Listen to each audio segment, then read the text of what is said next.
So here we're going to practice a few examples, so I want you to actually be writing this down on a piece of paper. If you have lined paper, it'll work a little bit easier. If you have just plain paper, that'll work fine too. If you want to write a title, you can write this one right here. You can pause the video and write that down. And I actually mean it. Like, this is what you should look like right now. You should be writing it down. So the first example we're going to do together is 12 and 64 hundredths. So write that on your paper. Again, if I go too fast in the video, that's fine. Pause the video, get caught up, or skip back, 30 seconds or so in the video, and you can get caught up that way. So I know the videos go fast, but you have that option to do that. So what we're going to do here is we're going to look at place value. So we're going to start all the way on the left. This is a 1, and it's in the tens place. So that 1 is worth 10. It's worth $10, you could say. So I'm going to write 10, and then I'm going to write a plus sign. Next, we're going to look at the next place. Is 2. The 2 is in the ones place. So that 2 is worth 2. If you think about money, it'd be worth $2. So we're going to write that down, write another plus sign, and we're just going by place value here. So if I go to the next place value, this is the tenths with the TH, tenths place, and there's 6 of them. So that means it would be worth 6 tenths. So we're going to write 6 tenths. Notice I did put the 0 here, so 0 and 6 tenths is the best way to write that. And then we're going to do another plus sign because we have another place value.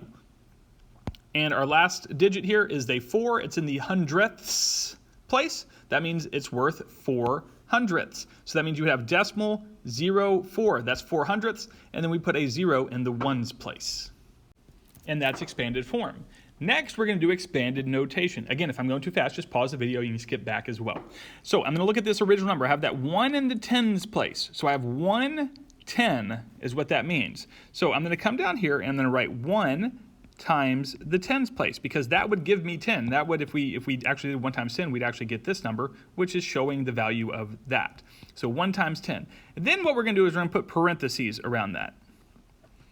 Okay, and we're doing expanded notation now. Then we'll do a plus sign because we're going to go to the next place value. Now I'm looking at this 2, which is in the ones place. So I have 2 of them. So I'm going to write a 2 first times the ones place. And then I'm going to group it together with parentheses. And I'm going to write a plus sign because I'm going to the next place value. So now I'm going here. This is the tenths place, and I have 6 of them. Since I have 6 of them, I'm going to write a 6. And since it's in the tenths place, I'm going to say it's times 1/10. And then I'm going to group that together. And if I actually did that, if I did 6 times 1/10, I actually would get 6 tenths. And I'm going to write another plus sign because I have one more place value on this one. So now I'm looking at this. This is the hundredths place, and I have 4 of them. Since I have 4 of them, I'm going to write a 4 first because I have 4 of them, and it's in the hundredths place, so it's going to be times 1/100th. And I'm going to group that together with parentheses. So the 4, in this case, came from right here, and this is the place value, and so that's it was in the hundredths place. That's why I wrote times 100th here. And 4 times 100th would give me the 4 hundredths. And there is an alternative way to write these decimal numbers over here. Instead of writing 0 and 1/10 as a decimal, sometimes you'll see it written as a fraction, because fractions and decimals are the same thing.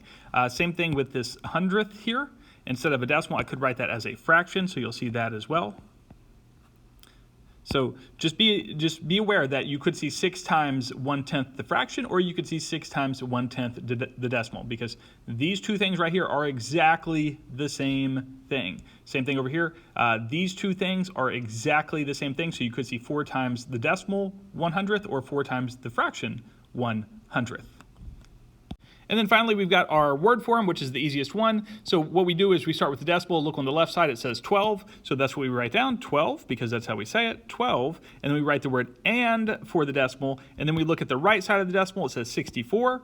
So we write 64.